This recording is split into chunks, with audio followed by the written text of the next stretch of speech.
فأنا ناصح لإخواني بالصدع بالحق تبيض وجوههم. السكوت في مسألة الحزبية يضرها، فاصدع بما تؤمر وأعرض عن المشركين. سلامي على دماج ورجالها والشيخ يحيى ودار العلم يا سعد بانيها. الرحمن الرحيم.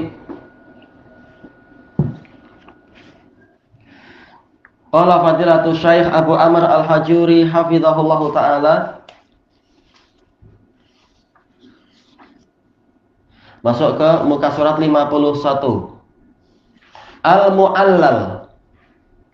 Baik, ada 3 pembacaan dan semuanya datang dari salaf.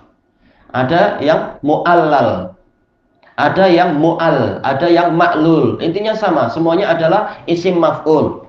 Cuma apa? Wazannya lain-lain, nggak masalah. Hadza wa hadza fannun jalil. Kata beliau, dan ini adalah menukilkan dari ucapan Imam At-Tibi. Dan At-Tibi meringkas dari siapa? Dari Imam dari Imam An-Nawawi rahimahullahu taala. Dan An-Nawawi memang meringkas langsung dari Imam Abu Amr Ibnu Shalah. Dan memang dalam Muqaddimah Ulumil Hadis punya Ibnu Shalah, ini kalam beliau.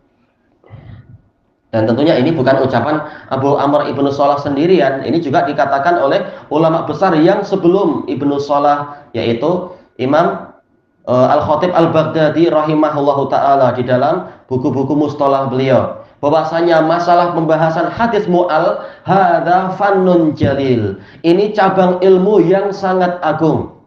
Min ajalli ulumil hadis, termasuk ilmu hadis yang paling agung. Dan ini juga dikatakan oleh siapa? Oleh Imam Al-Hakim An-Naisaburi di dalam kitab Al-Madkhal beliau. Baik. Wa adaqqiha, termasuk cabang ilmu hadis yang paling mendalam, paling detail. Karena apa? Ini pembahasannya adalah hadis yang memiliki illah. Kita tahu apa itu illah? Illah adalah yaitu apa? Sesuatu yang sangat tersembunyi yang boleh jadi apa? Yaqdah fi sihhatil hadis, membuat rusaknya kesohihan hadis. Walaupun terkadang sampai rusak, terkadang tidak sampai rusak. Tapi intinya dia ini adalah yaitu penyakit yang ghamid, penyakit yang sangat tersembunyi. Perlu pakai mikroskop barangkali atau yang seperti itu. Kalau untuk ukuran apa? Mata manusia. Makanya tidak semua orang yang menghafal sanad itu paham masalah ini dan mampu mengetahui penyakit sebuah hadis. Wa innama yatamakkanu min hadzal ilm wa innama yatamakkanu min dzalika ahlul hifdz. Hanyalah yang mampu untuk mengetahui penyakit suatu hadis itu adalah orang-orang yang hafal. Baik, bukan hanya hafal 1000 hadis, 2000 hadis dengan sanad, bahkan beribu-ribu hadis. Wal khibrah, pemilik kepakaran. Wal fahmis saqib, dan pemahaman yang sangat mendalam. Saqib asalnya adalah menembus. Baik, yaitu dia tidak terpesona dengan sekedar oh ini zahir sanadnya bagus.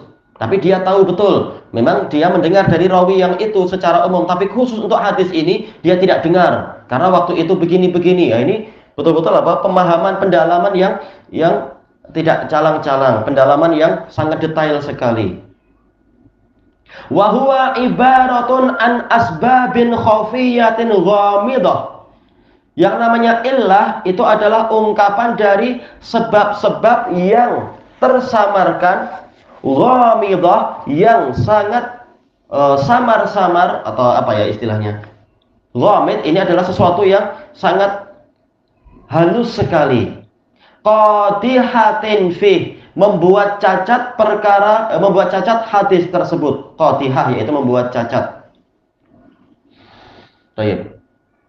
Fal hadisul mu'al, di sini apa? Beliau pakai istilah mu'allal. Fal hadisul mu'allal, adapun kalau yang dipilih oleh Al-Hafidz Ibnu Hajar adalah mu'al. Lamnya tidak perlu dibuat 2, tapi cukup 1 dan ditasdid. Ini lamnya sampai 3 sebenarnya. Mu'allal, berarti ada 3 lam. Tapi lebih baik kalau dari sisi lughah yang sebenar itu adalah kata Al-Hafidz yaitu mu'al. Huruf lamnya 1 tapi ditasdid. Tapi tak masalah, semuanya ketiga-tiganya ini datang dari salaf. Bahkan Imam Bukhari memilih apa? Ma'lul. Hadal hadis ma'lul. Tapi tak masalah. Huwallazi utuli'a fihi ala ma yaqdahu fi sihhatih. Hadis mu'al adalah hadis yang diketahui di dalamnya ada suatu perkara, sesuatu atau suatu perkara yang yaqdah, yang membuat cacat fi sihhatih, membuat cacat kesahihannya. Ma'a inna. Yang beliau rojekan itu, walaupun biasanya apa? Ma'a anna. Karena apa? Setelah ma'a ini adalah mudhaf ilaih. Sementara inna itu laha sodaratun fil kalam, dalam lughah dia harus di depan. Maka yang rajih menurut para lughawiyin ma'a anna. Kalau anna dia boleh di tengah memang. Ma'a inna zahirahu salamatu minhu. Padahal zahirnya itu selamat dari penyakit. Makanya kata Al-Hakim An-Naisaburi rahimahullah dalam kitab Madkhal, illah itu banyak dialami hadis-hadis dari rawi yang siqah. Jadi kita nampak zahirnya rawinya siqah semua, tapi ketika diteliti mendalam, oh ternyata ada penyakit di dalamnya. Ya inilah masalah illah. Adapun kalau rawi-rawi yang dhaif, ini istilahnya sekitar dhaif biasa, tidak sampai illah. Illah ini penyakit yang sangat tersembunyi, sangat samar-samar, hanya pakar yang tahu. Mungkin kalau orang yang awam seperti anak atau apa, masalah penyakit-penyakit keduniawian, oh ini orangnya panas, ini sakit, tapi tak paham sakit apa. Tapi untuk dokter dia paham, oh ini sakit terkait dengan ini, terkait dengan itu atau apa dan sebagainya. Nah, untuk yang illah adalah pemahaman yang sangat mendalam. Bahkan apa, orang yang pakar dari menengok kornea mata dia langsung tahu, oh ini sedang sakit misalkan. Sementara orang yang awam tak tahu, macam sehat ya, nah, dia tak tahu. Kata beliau, wa yatatarraqu dzalika ilal isnadil jami'i li syuruti shihah zahiran. Yang demikian itu yaitu apa? Masalah illah yatatarraq, menimpa. Menimpa siapa? Menimpa apa? Ilal isnadil jami', yaitu menimpa sanad yang sudah mengumpulkan li syuruti shihah, mengumpulkan syarat-syarat kesahihan. Tapi apa? Zahiran. Zahirnya ini sahih. Ternyata apa? Ada penyakit tersembunyi. Sebagaimana ketika ada dialog antara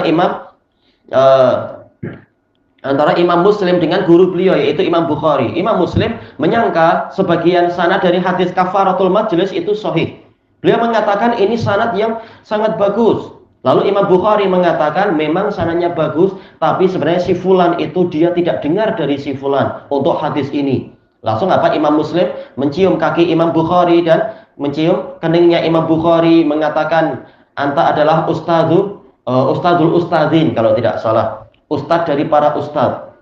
Nah, zaman dulu istilah ustadz ini sesuai dengan definisi di dalam kamus-kamus, yaitu apa? Al-muallimul kamil, pengajar yang sempurna. Kalau sekarang sederhana, orang belajar ke ulama beberapa bulan sudah dipanggil sebagai ustadz. Dan tentunya apa? Ini perluasan yang terkadang boleh membuat masyarakat tertipu seperti itu.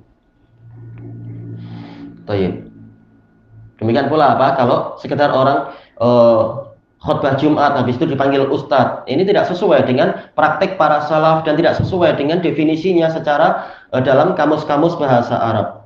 Ini perluasan yang tidak betul tentunya. Ustadz itu ada syarat, sebagaimana muallim itu ada syarat, sebagaimana syekh itu ada syarat, sebagaimana muhaddis itu ada syarat. Kalau memenuhi syarat boleh dipanggil dengan perkara itu. Kalau tidak memenuhi syarat, tidak semua orang layak dipanggil sebagai mungkin apa? Jurutera atau dokter atau profesor atau apa. Masing-masing ada syaratnya. Kemudian disebutkan di sini wa yusta'anu ala idrakiha bi tafarrudir rawi. Yusta'an yaitu bagaimana cara kita mencari bantuan untuk idrakiha, untuk mengetahui ini. Yusta'an terkadang artinya adalah yaitu mencari bantuan, terkadang artinya adalah yaitu apa metode yang dipakai. Metodenya adalah bitafarrudir rawi. Kita harus tahu rawi itu sendirian atau tidak ketika meriwayatkan itu. Makanya dinukilkan oleh Imam Ibnu Katsir rahimahullahu taala di dalam kitab beliau Ikhtisar Ulumil Hadis, dan ini beliau ambil dari apa? Dari Imam Abu Amr Ibnu Shalah dalam Muqaddimah Ulumil Hadis, yaitu apa?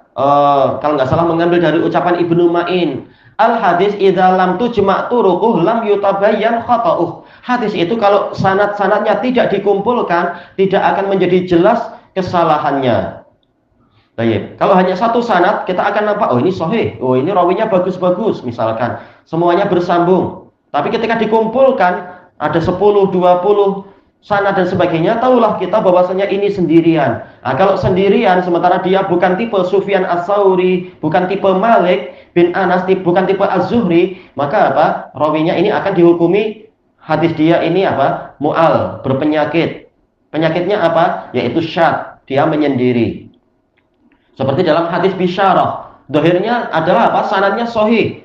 Makanya Imam Al-Albani rahimahullah dengan ijtihad beliau mensahihkan hadis apa itu? Masalah tahrik bil isyarah, ketika tasyahud itu jari telunjuknya menggerak-gerakkan, karena rawinya semuanya sikoh. Zaidah bin Qudamah yang mendatangkan tambahan, dia sikoh ma'ruf, imamun fi sunnah wa imamun fi riwayah. Tapi ketika dikumpulkan sanadnya, beliau menyelisihi lebih dari 18 rawi. Padahal kalau dia menyelisihi Syu'bah saja, dia akan kalah. Sama-sama imam, tapi Syu'bah beliau jabal. Sementara Syu'bah bukan sendirian, Syu'bah didukung oleh Ats-Tsauri. Nah, ini nggak perlu ragu lagi harusnya. Apalagi dalam masalah itu, mereka berdua, Syu'bah dan Ats-Tsauri, itu didukung oleh Hamadain, Hamad bin Zaid dan Hamad bin Salamah, dan juga didukung oleh Sufyan bin Uyainah. Nah, ini masalah tentunya. Kalau apa? Zaidah bin Qudamah sendiri, sementara beliau diselisih imam-imam gunung-gunung besar macam tadi. Sementara yang menyelisihi bukan hanya 5 orang, yang menyelisihinya adalah 18 orang. Maka tidak ragu lagi, hadis ini betul-betul mu'al, betul-betul berpenyakit walaupun nampak sahih. Maka yang betul adalah apa? Yaitu jari telunjuknya diam saja, bukan bergerak-gerak ketika tasyahud itu. Nah, ini contoh hadis mu'al diketahui dengan apa? Ketika dikumpulkan sanadnya, ketahuan ternyata rawinya sendirian saja. Kalah dia dengan rawi-rawi yang lain yang hafalannya, kalau sendirian aja dia kalah. Kalau apa? 1 lawan 1 aja dia kalah, apalagi 1 lawan 18. Baik, maka dengan apa kita memenangkan 1 dan suudzon pada yang 18 dari sisi hafalan? Baik. Kemudian cara yang kedua, wali mukhalafati ghairihilah, dan yang lain itu menyelisihi dia. Kalau tadi tafarrud, yaitu bersendirian, atau apa? Sama-sama meriwayatkan tapi lain. Semuanya, misalkan semua rawi yang di level itu meriwayatkan, yaitu misalkan apa? Misalkan mengatakan waktu itu Nabi berjalan ke timur, tapi satu rawi mengatakan Nabi berjalan ke barat. Nah, yang seperti ini tentunya dikatakan apa? Mukhalafah. Dia menyelisihi rawi-rawi yang lain. Nah, dikatakan hadis dia berpenyakit, berarti kebetulan keliru kali ini. Baik. Untuk kelanjutannya, karena ini memang pembahasan ilal, ini pembahasan yang sangat detail dan berat. Jadi sikit-sikit aja. Wallahu a'lam.